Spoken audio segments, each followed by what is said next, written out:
Pero es, como les digo, más para que se les quede, para que sea didáctico y no se aburran viendo las diapositivas.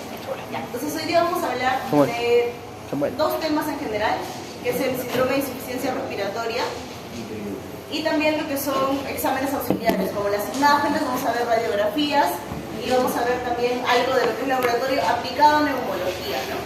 Ahí sí vamos a establecer ser un poco más didácticos en esta parte. En la parte de insuficiencia respiratoria sí es un poco más de teoría, un poco más de mecanismos fisiopatológicos y clínica como tal. Insuficiencia respiratoria no tiene una clínica específica, pero puede tener algunos signos o síntomas que ya hemos ido desarrollando en las clases previas, ¿ya? Entonces, con la insuficiencia respiratoria, esto de acá, ¿cómo se va a definir? Como la incapacidad del sistema respiratorio para satisfacer las demandas metabólicas del organismo. ¿Qué se va a ver afectado? Pues el intercambio gaseoso, ¿no?, entre el oxígeno y el CO2. ¿Por qué? Porque vamos a ver que la insuficiencia respiratoria no solamente es que el oxígeno está disminuido en la sangre, sino que también el CO2 se encuentra incrementado. Entonces creo que por ahí alguna vez comentamos qué valores eran normales en una gasometría. Por ejemplo, el oxígeno en sangre. ¿Saben cuánto es la presión arterial de oxígeno normal? Rango 80-100. Ya, 80-100 es lo normal. Ajá. Entre 80 y 60 se podría decir que tenemos una hipoxemia, ¿ya? Pero en realidad en la definición es de menos de 60 para una insuficiencia respiratoria, ¿ya? Y en el caso del CO2, ¿cuál es el valor normal del CO2 en sangre? 35 a 45. A 45, ¿no? Entonces más de 45 es una hipercapnia. Entonces tenemos que la insuficiencia respiratoria puede ser disminución de oxígeno en sangre, aumento del CO2 en sangre o la combinación de ambas, ¿ya? El aporte insuficiente de oxígeno o la eliminación inadecuada del CO2 a nivel de los tejidos, ¿no? Por ejemplo, si podemos o no tenemos la opción de contar con una gasometría, podemos utilizar o guiarnos de la pulsioximetría, sí, para ayudarnos al menos si es que no tenemos el examen a la mano, y podemos considerar que entre una saturación entre 90 y 95% podría ser un equivalente a una presión arterial de oxígeno entre 60 y 80, ¿ya?, que sería una hipoxemia, y si es de 90 a menos, pues a una presión arterial de oxígeno de 60, una insuficiencia respiratoria. En lo que es la fisiología de qué componentes pueden verse afectados o qué cosas es lo que vamos a ir desarrollando también conforme vamos avanzando a nivel del sistema respiratorio, pues podemos ver afectación a lo que es a nivel del sistema nervioso central. Por ejemplo, en el caso fisiológico normal, el núcleo dorsal y ventral del grupo de control medular a nivel respiratorio van a determinar lo que es la frecuencia y también el esfuerzo respiratorio. Los músculos respiratorios también tienen un papel importante en esta área de la insuficiencia respiratoria. ¿Cuáles son los músculos? Ya sabemos: el diafragma, intercostales internos, supraesternales, esternocleido, mastoideo, que van a disminuir la presión en el espacio pleural entre la caja torácica y el pulmón durante la inspiración. ¿Qué más?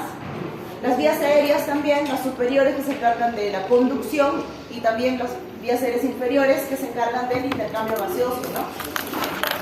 Las unidades alveolares, tanto los bronquiolos respiratorios, los conductos alveolares y alveolos, que todos ellos se encargan del intercambio gaseoso, y a nivel vascular también, entre la red pulmonar capilar y las unidades alveolares. Entonces, todo esto de acá puede tener compromiso en lo que es la insuficiencia respiratoria. ¿Cómo vamos a clasificar a la insuficiencia respiratoria?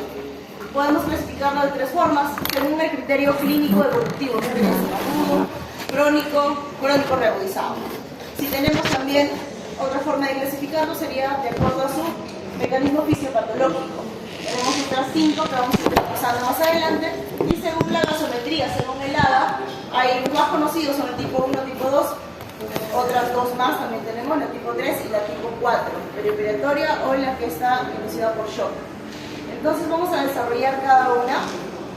En lo que es el criterio clínico evolutivo, ¿cuándo decimos que tenemos una insuficiencia respiratoria aguda?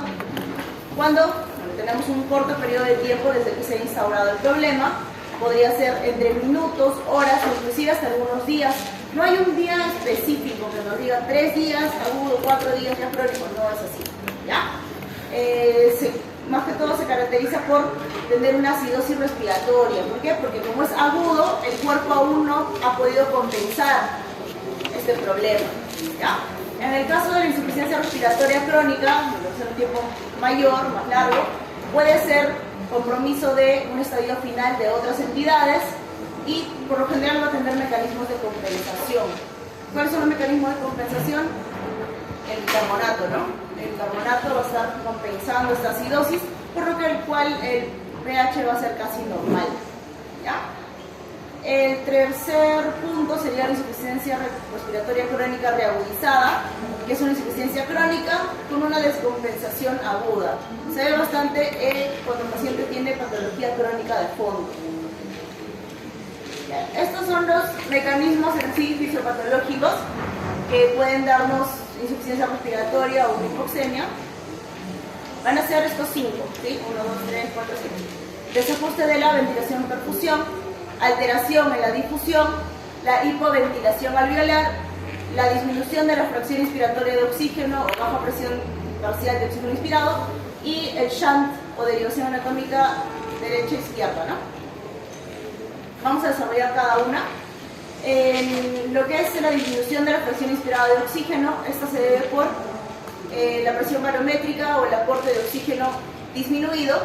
Esto va a producir, por lo tanto, una disminución en la cantidad de oxígeno inspirado y se va a reducir la presión alveolar, esa A mayúscula de alveolar, y la presión arterial, manteniéndose la gradiente entre ellas, ¿ya? ¿Dónde podemos encontrar esta disminución de la fracción inspirada de oxígeno?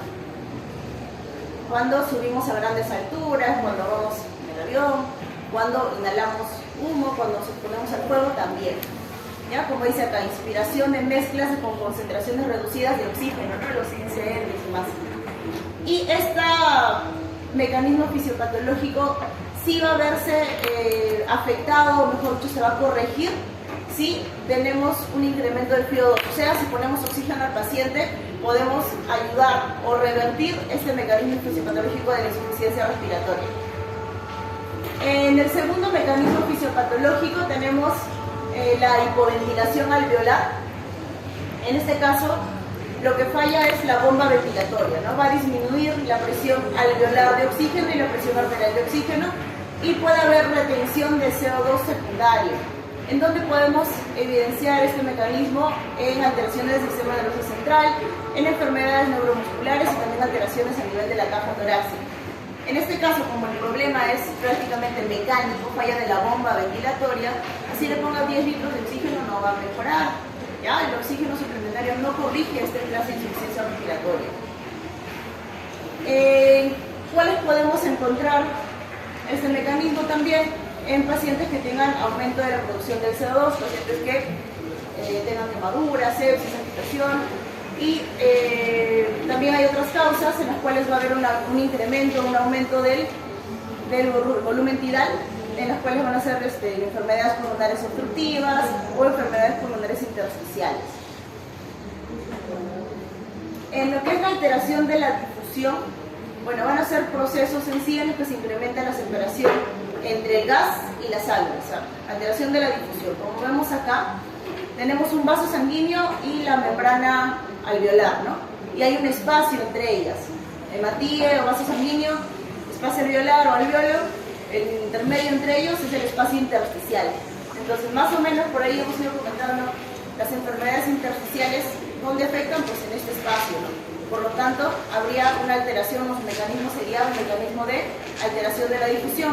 O sea, ese espacio normal que demora, qué sé yo, 1 en pasar el oxígeno entre el alveolo al hematí, demora 1, al aumento de esta área del intersticio va a incrementar el tiempo en el cual se difunde, va a ser mucho más difícil y por lo tanto va a producir la mayoría de síntomas que se presentan en esos problemas intersticiales. Bueno, entonces, cuando se incrementa la separación física del gas y la sangre, hay un engrosamiento de la membrana alveolo-capilar y se ve, como mencionamos, en las neumonías intersticiales difusas, va a haber un acortamiento del tiempo de tránsito de los hematíes por los capilares en ese caso también, y en el enfisema pulmonar, fibrosis, asbestosis, neumoconiosis, todo lo que incremente el espacio intersticial. ¿Ya? Puede producir insuficiencia respiratoria, sí, por este mecanismo, por una alteración de la difusión. Y puede haber una mejoría parcial si es que incrementamos el FiO2, o sea, si ponemos oxígeno al paciente. Nuevamente, ¿no? Acá tenemos el alveolo, acá tenemos el vaso sanguíneo con su hematina. Normalmente el oxígeno proviene por el alveolo y este espacio de acá es tan pequeño en la membrana que pasa rápidamente el oxígeno al hematina. Sin embargo, cuando tenemos un engrosamiento intersticial, o sea, el espacio entre el alveolo y el capilar incrementa o hay una fibrosis, o sea, se pone dura esta zona, el pase o el intercambio gaseoso va a ser mucho más dificultoso. Otro mecanismo que tenemos es una alteración de la relación ventilación-perfusión. Esta en sí es la principal causa de hipoxemia. Vamos a encontrar un gradiente entre el alveolo y el vaso del alveolo arterial elevado y sí puede ayudar el oxígeno suplementario. Entonces vamos a tener dos situaciones en las cuales se va a presentar esa alteración de la ventilación-perfusión. Cuando tenemos una perfusión adecuada de los alveolos, o sea, llega el oxígeno de forma adecuada al alveolo, pero no se encuentra ventilado. Perfusión de la sangre que llega al alveolo, y el oxígeno no llega bien. Entonces esto se llama efecto Shunt. Hay una relación ventilación-perfusión de igual a 0 o menos 1, donde vamos a encontrar la sangre pues parcialmente oxigenada, llamado también el cortocircuito alveolar, y se va a ver esto de acá en estas situaciones, en la neumonía, la atelectasia, en el enfisema. Entonces, ya habíamos comentado que la neumonía en sí lo que produce es que haya dentro del alveolo, ¿qué cosa? En la neumonía, ¿qué es lo que sucede? ¿Por qué habría una alteración de la ventilación-perfusión?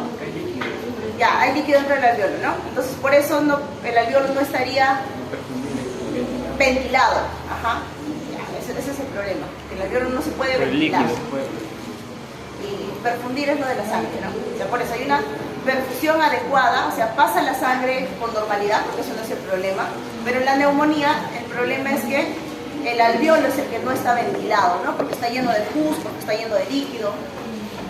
Ya, y la otra situación es cuando la ventilación está adecuada, o sea, sí llega el oxígeno de forma normal, pero la perfusión está disminuida o abolida, entonces tenemos un efecto de espacio muerto.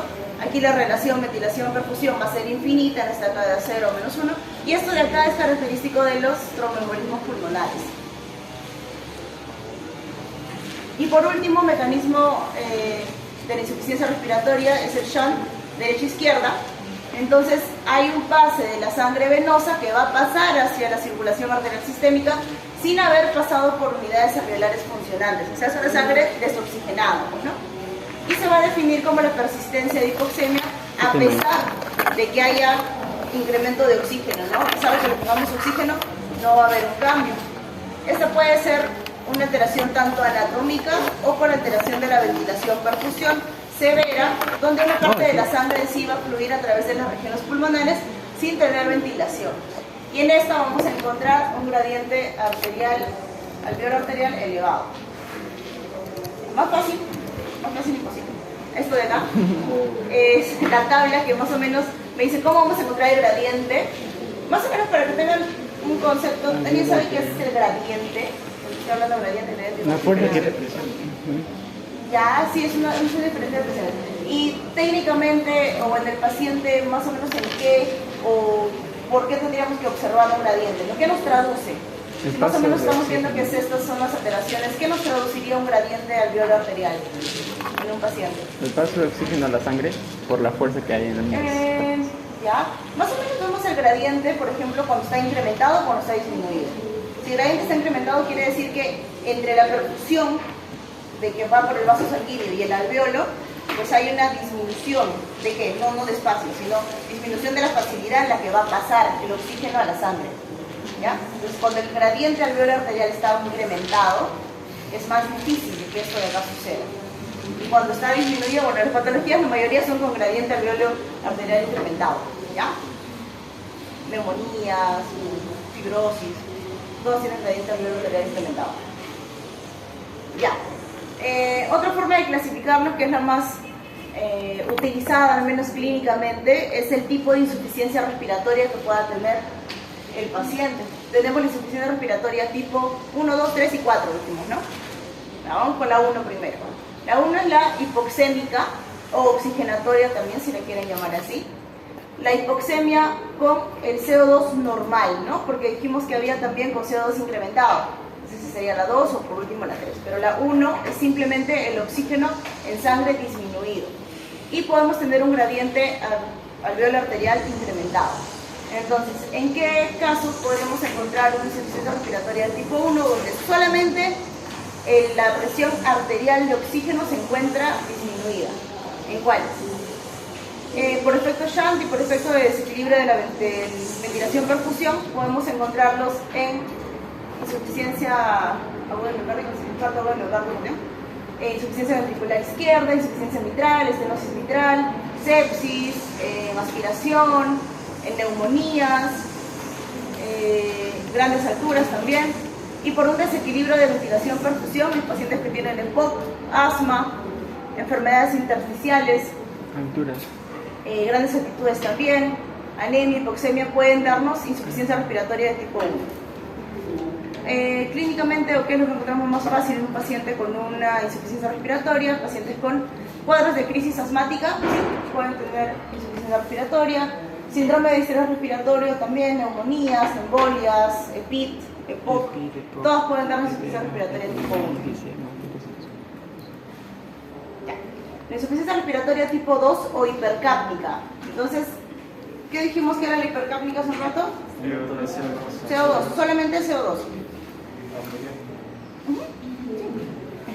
Hipoxemia es una elevación de la presión arterial del CO2, arterial, ¿ya? En este caso vamos a ver enfermedades pulmonares primarias, que son la causa más común. ¿Qué quiere decir esto? Los pacientes que tienen EPOC, los pacientes que tienen asma, por lo general al tener obstrucción bronquial lo que van a hacer es retener CO2, que no sale el CO2, ¿cierto? Entonces lo retienen y al retenerlo puede tener este tipo de insuficiencia respiratoria. ¿Cómo se corrige estos trastornos si tenemos un paciente con insuficiencia respiratoria hipercápnica? Pues puede utilizarse algunas cosas como inhaladores, puede utilizarse ventilación mecánica si se lo requiere el paciente, si hay varios criterios, ¿no? Si el pH está disminuido, bueno. Como dice acá, no considerar necesidad de ventilación mecánica si es que el paciente está tal vez con una acidosis respiratoria, ¿ya? Entonces, causas en sí de insuficiencia respiratoria: EPOC, asma grave, fibrosis pulmonar, fibrosis quística, escoliosis, también en pacientes que tienen alteraciones estructurales de la caja torácica, por ventilación pueden tener procesos de hipercapnia y pueden inclusive llegar a ventilación mecánica. En pacientes que tienen problemas neurológicos, lesiones medulares, enfermedades como Guillain-Barré, botulismo, miastenia gravis, esas enfermedades neurológicas nos van a dar insuficiencia respiratoria, sí, pero lo más común es que nos den insuficiencia respiratoria tipo 2 o hipercápnica, ¿no? Aquí tenemos muchas más causas por las cuales podemos tener insuficiencia respiratoria tipo 2. ¿Por qué? Porque ampliamos más la carta de causas, porque tenemos enfermedades neurológicas, enfermedades pulmonares, ya que van a ser las más comunes que nos van a producir esto. Y en estas tablas de acá lo que más o menos se quiere ver es dónde disfunciona o qué es lo que se altera en el paciente para que produzca una insuficiencia respiratoria tipo 2. Puede ser en la falla de la transmisión, cuando tenemos lesiones o alteraciones a nivel medular, cuando tenemos lesiones del nervio frénico, el síndrome de Guillain-Barré, miastenia gravis, todas enfermedades que nos van a producir falla en la transmisión nerviosa, ¿no? Falla en la unidad, si tenemos un paciente que tal vez lo hemos sedado, que está con opiáceos, puede ser que tenga una depresión respiratoria central y por lo tanto va a retener CO2 también. Enfermedades como el EPOC también pueden producir esto, ¿no? Problemas de los músculos respiratorios, distrofias, miopatías, también pueden producirnos retención del CO2. Otras causas: encefalopatías tóxicas, mixedema, infecciones del sistema nervioso central y problemas estructurales de la caja torácica como la hiposcoliosis, la espondilitis anquilosante. Hay muchísimas causas, ¿no? por las cuales pueden producir insuficiencia respiratoria tipo 2. También cuando un paciente está con ventilación mecánica, inclusive a veces estamos ahí seteando al paciente y vemos que todavía mantienen sus gasometrías, que retiene el CO2, pero si no se está con ventilación mecánica, pues probablemente sea un problema externo. Cuando tenemos intubación olotraqueal, a veces hay obstrucciones, cuando hay secreciones, cuando hay broncoconstricción, también puede producir o simular que haya una hipercapnia, ¿no? Y trastornos neuromusculares en general, que ya hemos venido diciéndoles varios. El tercer tipo de insuficiencia respiratoria va a ser la insuficiencia respiratoria tipo 3 o perioperatoria, ¿ya? En este caso, la tipo 3 puede ser una combinación entre la insuficiencia respiratoria tipo 1 y tipo 2, ¿ya? Por lo general, se produce, como dice acá, perioperatoria en pacientes o personas que han sido sometidos a cirugías y presentan insuficiencia respiratoria de por sí. Lo más frecuente es que sea por este motivo de acá, ¿ya? Que ya hemos visto antes. Las atelectasias pueden producirnos insuficiencia respiratoria y por lo general las atelectasias son una de las consecuencias más comunes en pacientes posoperados, ¿no? El cuarto tipo es la asociada a shock o hipoperfusión, ya sea un shock cardiogénico, shock hipovolémico, shock séptico, puede llevarnos también a insuficiencia respiratoria. En lo que es en sí etiología, acá dije que iba a tener muchas imágenes en las diapositivas, pero es más que todo para que vean las causas que hay, para que vean que no simplemente los problemas respiratorios, la insuficiencia respiratoria más que todo, se va a producir por problemas respiratorios. Acá vemos que puede ser desde el sistema nervioso central a nivel medular, sistema neuromuscular, tórax y pleura ya era más evidente, vías aéreas, sistema cardiovascular y vías aéreas bajas pueden producirnos a cualquiera de estos niveles, nos pueden dar insuficiencia respiratoria. Desde el sistema nervioso central, un infarto cerebral puede producirnos, sí, puede producirnos un caso de sobredosis de drogas, en el caso de un traumatismo también, depresión anestésica postoperatoria, en el caso a nivel medular, un traumatismo vértebromedular, un síndrome de Guillain-Barré, la poliomielitis, mielitis transversa, nos puede producir también cuadros de insuficiencia respiratoria. Pero ya vimos que estas, al menos la mayoría, son insuficiencias de tipo 2, ¿cierto? En el caso del sistema neuromuscular, problemas de astenia, tétano, botulismo, esclerosis múltiple, problemas también con electrolitos pueden producirnos insuficiencia respiratoria. A nivel de tórax y pleura, las distrofias musculares, estas son alteraciones de la caja torácica que por mecánica ventilatoria van a requerir ventilación mecánica y por lo general, ¿por qué? Porque han tenido un cuadro de hipercapnia, ¿ya? Los pacientes obesos también pueden tener insuficiencia respiratoria. Hay obesos mórbidos que tienen una saturación por lo general oscilante entre 90 y 92%, el paciente se encuentra normal, pero se encuentra ya con una gasometría, tal vez con una gasometría con un PO2 entre 65 y 67, llegando a la insuficiencia respiratoria, ¿no? Las hiposcoliosis también, los traumas, los neumotórax y derrame pleural, que hasta por demás hemos visto que nos pueden producir varias cosas, ¿no? Uno de ellos, la insuficiencia respiratoria también. En lo que son vías aéreas altas, el síndrome de apnea del sueño o el SAOS, que es lo mismo, síndrome de apnea obstructiva del sueño, parálisis de cuerdas vocales, cuando hay una obstrucción traqueal, hipertrofia de adenoides. A nivel cardiovascular, los edemas pulmonares de origen cardiogénico, los TEPs, los embolismos grasos, pueden producirnos insuficiencia respiratoria. Y a nivel de vías aéreas bajas o alveolares, si tenemos un cuadro de sepsis, obviamente de origen respiratorio, puede generar sepsis en general de cualquier otro foco, también nos puede generar asma, EPOC, fibrosis, síndrome de estrés respiratorio, enfermedad pulmonar intersticial. Si se dan cuenta, la mayoría de enfermedades pulmonares nos pueden producir problemas de insuficiencia respiratoria, ¿no? De acuerdo mucho, o tiene mucho que ver en qué tanta afectación o compromiso se tenga. Clínicamente, ¿cómo vamos a encontrar al paciente? Bueno, importante preguntar antecedentes, ¿no? Si el paciente tiene alguna alergia, si es que ha recibido alguna medicación previa a este cuadro de insuficiencia respiratoria, qué problemas médicos tiene o qué patologías previas ya presenta, si es que ha sido operado días antes, un mes antes, qué sé yo, puede tal vez tener alguna relación. Por lo general, el paciente con insuficiencia respiratoria, ¿qué va a tener? Disnea, ¿no? Disnea. Si tenemos sibilantes, ya vamos orientando más nuestra idea a un problema obstructivo bronquial, ¿no? tos, la mayoría de pacientes van a tener tos, por el cuadro de insuficiencia mismo. Entonces, en el caso de insuficiencia hipoxémica, que es la insuficiencia tipo 1, ¿qué vamos a presentar? ¿Qué síntomas o signos vamos a presentar? Pues el paciente va a estar ansioso, ¿no? ¿Por qué? Porque le falta el aire. Va a haber alteración del estado mental, sí, porque va a haber hipoperfusión, ¿no? Hipoperfusión tisular. Puede haber convulsiones por el mismo motivo, por hipoperfusión, confusión también. Vamos a encontrar un paciente taquicárdico, en el cual podemos encontrar arritmias cardíacas, bradicárdico también, o hipotensión si es que tenemos un cuadro grave, ¿no? En el caso de también pacientes con problema respiratorio neto, taquipneico y con uso de los músculos accesorios. Y además, en los pacientes hipoxémicos vamos a encontrar la famosa cianosis y también vamos a encontrar que se van a presentar con diaforesis. ¿Qué más?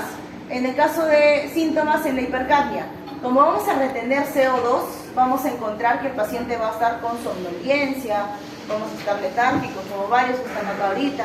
Vamos a tener asterixis, inquietud, dificultad para hablar, todo esto por un mecanismo de incremento del CO2, ¿ya? También podemos encontrar pacientes taquicárdicos, arrítmicos, entre otros. Pero en sí los síntomas van a ser más dirigidos, o lo que tenemos que buscar, aparte de la insuficiencia respiratoria, es la causa, ¿no? ¿Por qué motivo mi paciente está con insuficiencia respiratoria? Por ese motivo es donde vamos a presentar más los síntomas, ¿no? O lo que vamos a encontrar con mayor facilidad. En general, vamos a encontrar que el paciente va a tener un incremento del trabajo respiratorio, va a estar taquipneico, puede tener ortopnea, uso de músculos accesorios, y va a presentar lo que es el aleteo nasal. Como siempre les menciono, de acuerdo a qué tanto compromiso tenga, ¿no?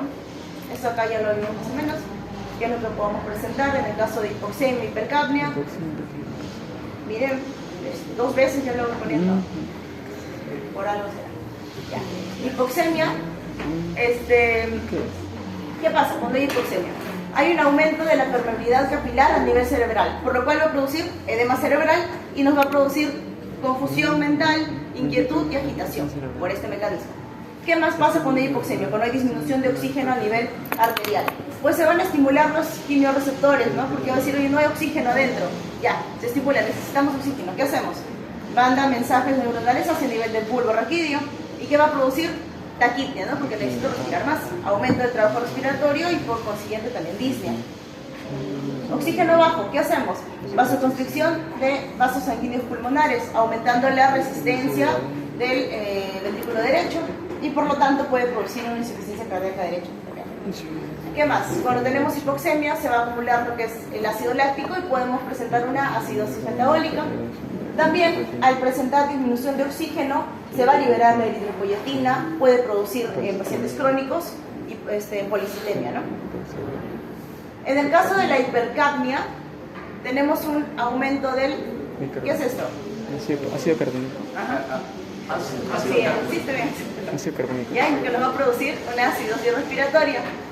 El estímulo del centro respiratorio vulvar nos va a producir un aumento de la frecuencia respiratoria. También va a haber vasodilatación cerebral, aumento del flujo, como también en la hipoxemia, y va a presentar el paciente mareo, cefalea, confusión por un mecanismo de incremento del CO2. Va a haber asimismo vasodilatación periférica, va a estimular los quimiorreceptores periféricos y vamos a encontrar las extremidades calientes y húmedas por consiguiente. Además, mensajes hacia el bulbo que van a incrementar la frecuencia respiratoria, el pulso y la presión arterial. Signos y síntomas en general, disnea, ¿no? El paciente está con insuficiencia respiratoria, pero lo que siente él es disnea, ¿no? Podemos encontrar sibilantes, ya lo asociamos a enfermedades obstructivas bronquiales, cianóticos, de acuerdo a qué tanto compromiso tenga el paciente, también podemos presentar cianosis. Puede estar con tos el paciente, vamos a encontrar alteraciones en la saturación de oxígeno, vamos a encontrar un paciente con afectación del sistema cardiovascular y neurológico por lo general. Más signos y síntomas, tercera vez, ¿no? Ya, tercera vez con el mismo cuadro. Ya. A nivel del examen físico, ¿qué vamos a encontrar? Piel cianótica que va a generar o va a mencionarnos que tiene una hipoxemia. Podemos encontrar uso de músculos accesorios, podemos encontrar, bueno, a nivel pulmonar, no solamente sibilantes, sino murmullo vesicular disminuido, ¿no? Podemos encontrar N cosas porque ya sabemos que la mayoría puede producir una insuficiencia respiratoria. ¿Qué más? Tercer ruido, galope, en el caso de insuficiencia cardíaca, ¿no? No es la única causa de insuficiencia respiratoria, pero se puede presentar en el paciente. Hepatomegalia, ascitis, reflujo hepatoyugular, ¿esto acá quién se presentaría? Hepatomegalia, ascitis, reflujo hepatoyugular. Ahí justo ahí dice, ¿no? Insuficiencia cardíaca. En un paciente con insuficiencia cardíaca podemos encontrar respiración paradojal abdominal. Cuando hay lesiones del nervio frénico, por ahí también lo vimos como causa mecánica, ¿no? Que nos produciría una insuficiencia respiratoria de tipo 2. Sí, me dices, ¿no? ¿Podría repetir? No, ya, o sea, cuando tenemos lesión del nervio frénico, hay un problema mecánico. Ya, del diafragma. Si no movemos el diafragma, si no ventilamos bien, ya, no hay una respiración adecuada. ¿Y qué mecanismo estaría afectado? O sea, ¿qué problema o qué encontraríamos? ¿Una insuficiencia 1 o 2? 2. 2, ¿no? Doctora, ¿por qué menciona insuficiencia cardíaca ventricular izquierdo? Insuficiencia ventricular izquierda. Si en el PPT anteriormente relacionado al corazón decía insuficiencia ventrículo derecho. O sea, compromete ambos lados. En el corazón menciona insuficiencia ventricular izquierda y derecha. Izquierda. También puede ser comprometido derecha izquierda. Esto de acá se refiere a un problema de insuficiencia cardíaca. Ya. ¿Ya? Que nos puede Sí, producir una insuficiencia respiratoria. El otro era como mecanismo retrógrado. Por eso. Ajá, es diferente. Esto es ya como ejemplo, como mencionó. ¿De insuficiencia cardíaca puede haber insuficiencia respiratoria? Sí. Esto podemos encontrar en insuficiencia cardíaca, ¿no? Tercer ruido, galope, en una insuficiencia cardíaca general. ¿Ya? A nivel de extremidades podemos encontrar edema si tenemos insuficiencia cardíaca. En el caso del estado mental, vamos a encontrar a un paciente agitado, con inquietud, somnoliente. Está con somnolencia si es que tenemos hipercambio por lo general, ¿no? Ya. La parte de insuficiencia respiratoria, lo importante es que sepan cómo diferenciarlas entre 1 y 2, ¿ya? Entre 1 y 2, que son las más comunes, ¿ya? Si bien ninguna de sus clases tenía como competencia explicarles el AGA, sería lo ideal, ¿ya? No lo vamos a ver, no sé si lo habrán visto en algún momento, AGA, ¿ya? Entonces, más o menos por ahí como para ver las causas y todo eso. Saber cómo diferenciarlos, cuáles son los mecanismos, al menos cuáles son los mecanismos para que tengan una idea y qué comprometer, ¿ya? Esa parte, ya. Ahora, 3 minutos, porque lo que sigue es la más larga. ¿Ya? Yo también trabajo en las mañanas, tengo que ir a...